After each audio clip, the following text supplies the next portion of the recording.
With the position animated for my little scene here, I'm ready to go in and start crafting the arcs of the movement with the graph editor. I'm still working with that very simple structure of position keyframes, and I can very quickly go in and create the smallest indication of these arcs just by going in and adjusting the function curve. This is what I have so far. Nothing too different than what we made before. And as you can see, there are no arcs. The timing is generally where I want it to be. I have some adjustments that I'll make as I continue to go through. But overall, this is a good start.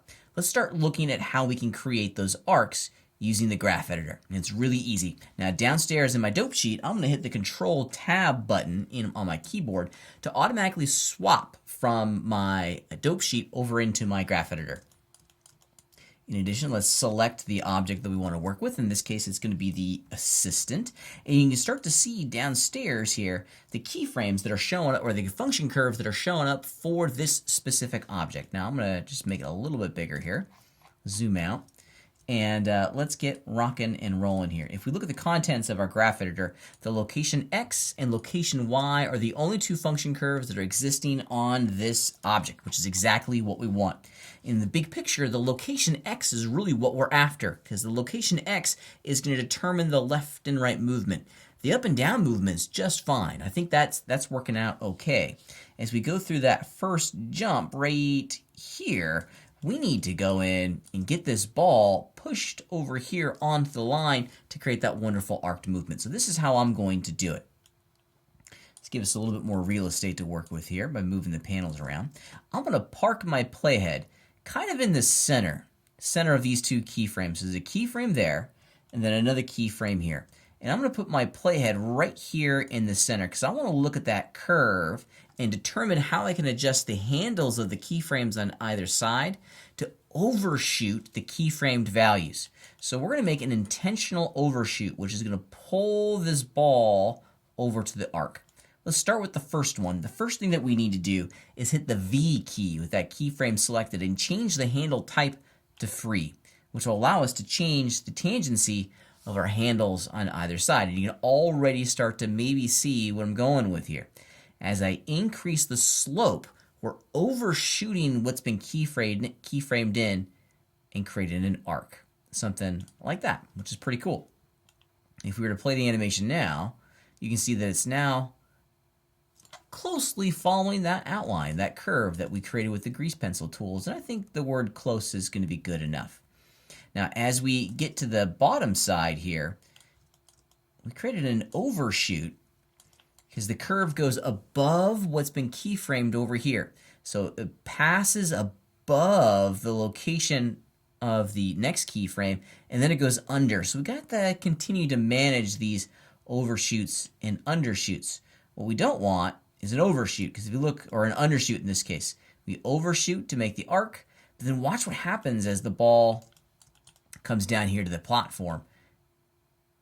It slides and creates this little kind of whoop, this little arc down here. And that's from the overshoot or the undershoot of the curve of this next keyframe. So we can solve that by changing the tangent handle. I'm just going to flatten it out just to remove that undershoot. Yeah, I think that's going to work. As the ball comes down, we still get that wonderful arc. And then boom. Goes on to the next one. Okay, we're going to continue to do this on the X channel just to kind of establish the arcs, and then we'll refine it with the Y channel, which is the up and down, which is going to give us that good sense of speed. So once again, here's another arc.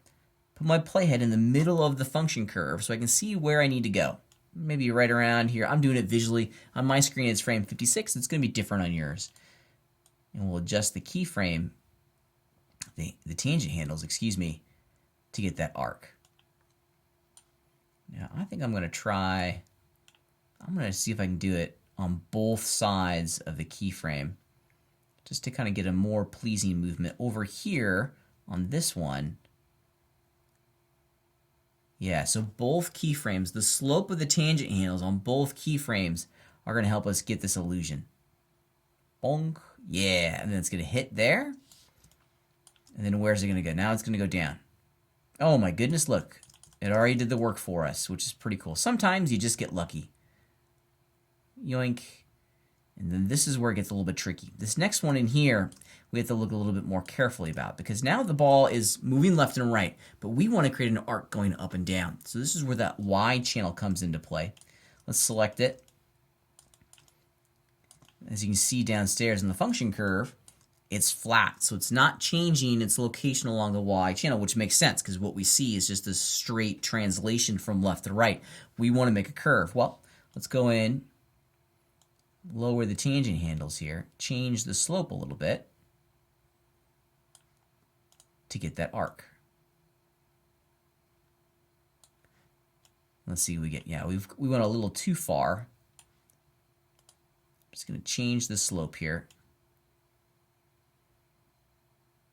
What I'm really resisting is going in and adding a new keyframe. Yeah, I may be able to get away with that interpenetration that we're getting here. I'm not super concerned about that interpenetration.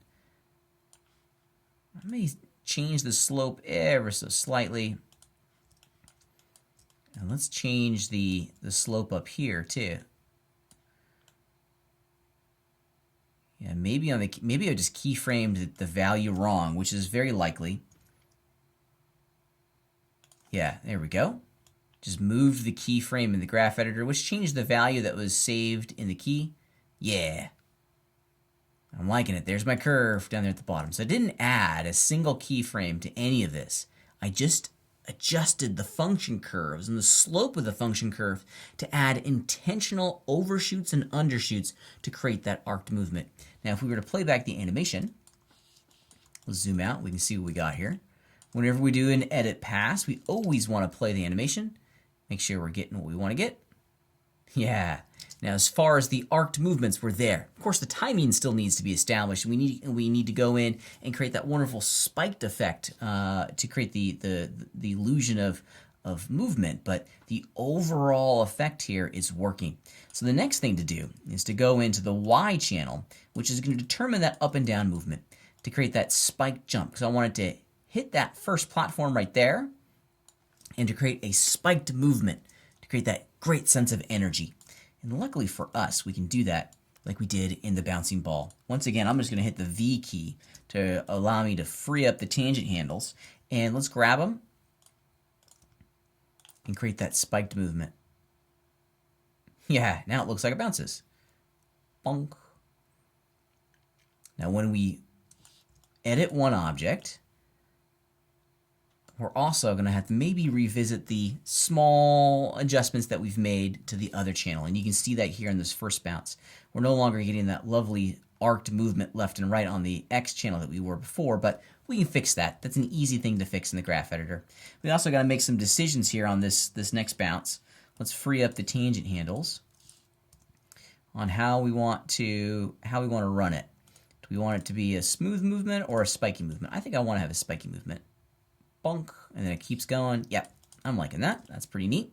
And then down here at the bottom, we don't want to adjust the curve down at the bottom because this establishes the big run up that J-shaped ramp. All right. One last small edit, then I think we're done with the graph editor for the time being. If you look at the animation here, we're way overshooting that arc along the X channel. But luckily for us, let's just go to where we think the problem is, somewhere right around there. We'll change the slope. Yeah.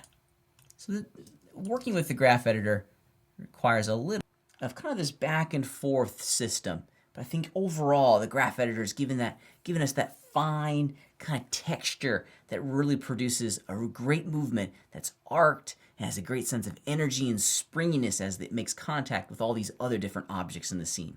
I'm going to continue to work on the timing, but overall I'm pretty pleased with the results so far.